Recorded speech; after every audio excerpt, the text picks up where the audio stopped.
আসসালামু আলাইকুম ওয়া রাহমাতুল্লাহ। প্রিয় দর্শক, মানুষের অন্তরের সবচেয়ে বড় দুর্বলতার একটি হলো লালসা বা লোভ। এটি এমন একটি রোগ যা ধীরে ধীরে মানুষের ঈমান, চরিত্র এবং জীবনকে ধ্বংস করে দেয়। কেউ টাকা পয়সার লোভে পড়ে, কেউ ক্ষমতার লোভে, কেউ দুনিয়ার ভোগ বিলাসার লালসায়। আর এই লালসা কখনো মানুষকে হারাম পথে নিয়ে যায়, কখনো অন্যের হক নষ্ট করতে বাধ্য করে, কখনো আবার মানুষকে আল্লাহ থেকে দূরে সরিয়ে দেয়।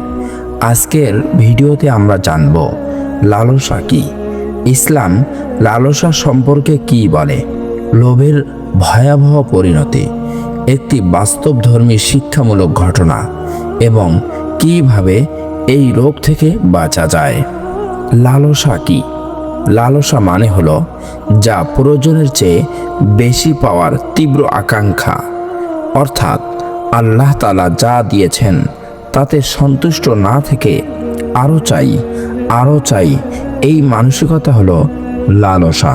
এটা শুধু টাকার ক্ষেত্রে নয়, সম্পদ, সৌন্দর্য, খ্যাতি, ক্ষমতা, দুনিয়ার আনন্দ, সব ক্ষেত্রেই লালসা হতে পারে। ইসলাম আমাদের শেখায় প্রয়োজন মেটানো বৈধ, কিন্তু সীমাহীন চাওয়া বিপজ্জনক। কোরআনের দৃষ্টিতে লালসা, কোরআনে বারবার বলা হয়েছে মানুষ দুনিয়ার প্রতি অতিরিক্ত আকৃষ্ট হয়ে পড়ে। মানুষ সম্পদ জমাতে থাকে কিন্তু মৃত্যু ভুলে যায়। মানুষ মনে করে আরও পেলে সুখী হবে, কিন্তু বাস্তবতা হলো লালসা কখনো শেষ হয় না। যে 1,00,000 টাকা পায় সে 1 কোটি চায়, আর যে 1 কোটি পায় সে আরও চায়।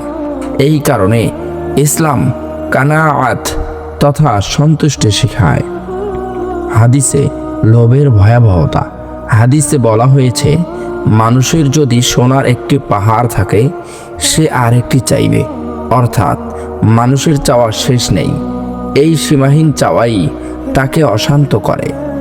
লোভ মানুষের হৃদয়কে কঠিন করে দেয়। লোভ মানুষকে অন্যায় করতে সাহস দেয়। লোভ মানুষকে হারামকে হালাল মনে করতে বাধ্য করে। লালসার ক্ষতি। নম্বর 1, ঈমান দুর্বল হয়। লোভ বাড়লে আল্লাহ তাআলার উপর ভরসা কমে। নম্বর 2, হারাম উপার্জন শুরু হয়। ঘুষ, প্রতারণা, সুদ সব লোভ থেকে শুরু। নম্বর 3, সম্পর্ক নষ্ট হয়। ভাই ভাই ঝগড়া, সম্পদের মামলা, বেশিরভাগই লোভের কারণে। নম্বর 4, অন্তর অশান্ত হয়। লোভী মানুষ কখনো শান্ত থাকে না। নম্বর 5, আখিরাত ধ্বংস হয়। লোভ মানুষকে জাহান্নামের পথে নিয়ে যেতে পারে। একটি শিক্ষামূলক ঘটনা, লোভের পরিণতি। একটি গ্রামের একজন ব্যবসায়ী ছিল। সে খুব পরিশ্রমী ছিল, কিন্তু ধীরে ধীরে তার মধ্যে লোভ জন্ম নেয়। শুরুতে সে হালালভাবে ব্যবসা করত, মানুষ তাকে বিশ্বাস করত, কিন্তু এক সময় সে ভাবল যদি একটু কম মাপ দেই লাভ বেশি হবে। সে ধীরে ধীরে প্রতারণা শুরু করলো। কম ওজন দেওয়া, নিম্নমানের জিনিস ভালো বলে বিক্রি, দাম বাড়িয়ে নেওয়া, টাকা বাড়তে লাগলো। লোকজন ভাবল সে সফল, কিন্তু তার অন্তর অশান্ত হয়ে গেল। নামাজ কমে গেল, দোয়া কমে গেল। একদিন তার ছেলে অসুস্থ হলো।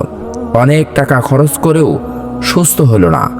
তখন সে বুঝল এই সম্পদে বরকত নেই। সে কাঁদতে কাঁদতে তওবা করলো, প্রতারণা বন্ধ করলো, মানুষের হক ফিরিয়ে দিল। ধীরে ধীরে তার জীবনে শান্তি ফিরে এলো। এই ঘটনাটি আমাদের শেখায় লোভ সাময়িক লাভ দেয়, কিন্তু স্থায়ী ক্ষতি করে। লালসা কেন জন্মায়? দুনিয়ার প্রতি অতিরিক্ত ভালোবাসা, অন্যের সাথে তুলনা, আল্লাহর উপর ভরসা কম, শয়তানের প্ররোচনা, কৃতজ্ঞতার অভাব। যখন মানুষ মনে করে যা আছে যথেষ্ট না, তখন লালসা জন্মায়। সন্তুষ্টির সৌন্দর্য। ইসলামে সন্তুষ্টি একটি বড় নিয়ামত। যে মানুষ কম পেয়েও আল্লাহকে ধন্যবাদ দেয় সে ধনী, আর যে অনেক পেয়েও অসন্তুষ্ট সে দরিদ্র। সন্তুষ্ট মানুষ শান্ত থাকে, কৃতজ্ঞ থাকে, হারাম থেকে দূরে থাকে, আল্লাহর কাছাকাছি থাকে। লালসা বনাম তাকওয়া। লালসা বলে আরও নাও, তাকওয়া বলে হালাল নাও। লালসা বলে যেভাবেই হোক, তাকওয়া বলে আল্লাহ তাআলা দেখছেন। এই দুইয়ের লড়াই প্রতিদিন আমাদের অন্তরে হয়। আজ আমরা দেখি চাকরিতে ঘুষ, ব্যবসায় প্রতারণা, উত্তরাধিকার নিয়ে ঝগড়া, সোশ্যাল মিডিয়ায় খ্যাতির লোভ। এসবের মূল কারণ হলো লালসা। মানুষ ভাবে আরও পেলে সুখী হব, কিন্তু সুখ আসে সন্তুষ্টি থেকে, লোভ থেকে নয়। এখন আমরা জানব লালসা থেকে বাঁচার উপায়।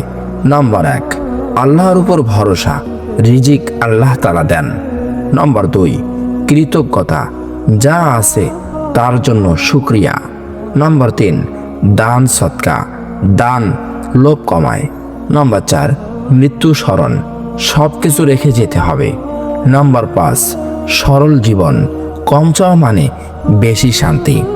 দানের শক্তি, লোভ কমানোর সবচেয়ে বড় উপায় হলো দান করা। দান করলে মানুষ বোঝে সম্পদ চিরস্থায়ী নয়। দান হৃদয়কে নরম করে।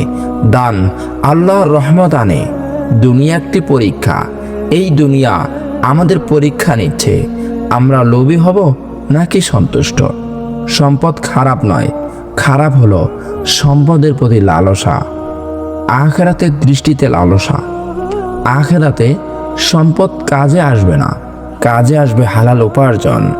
লোভ মানুষকে ধনী বানাতে পারে, কিন্তু সফল বানাতে পারে না। একটি গভীর শিক্ষা, লোভ কখনো বলে না যথেষ্ট, কিন্তু সন্তুষ্টি বলে আলহামদুলিল্লাহ। এটাই পার্থক্য। প্রিয় দর্শক, লালসা মানুষের অন্তরের একটি বড় রোগ। এটি ধীরে ধীরে ঈমান দুর্বল করে, সম্পর্ক নষ্ট করে, বরকত নষ্ট করে, আখিরাত নষ্ট করে। কিন্তু সুখের পথ খুব সহজ। সন্তুষ্টি, কৃতজ্ঞতা, হালাল উপার্জন, দান, আল্লাহর উপর ভরসা। মনে রাখবেন, কম নিয়ে শান্ত থাকা বেশি নিয়ে অশান্ত থাকার চেয়ে অনেক ভালো। দুনিয়া কখনো পূর্ণ হবে না, কিন্তু অন্তর পূর্ণ হতে পারে। আর সেই পূর্ণতা আসে লোভ ছাড়লে, আল্লাহকে ধরলে। সুবহানাল্লাহ। আল্লাহ তাআলা আমাদের লালসা থেকে বাঁচান, সন্তুষ্টি দান করুন এবং হালাল রিজিকে বরকত দিন। আমিন।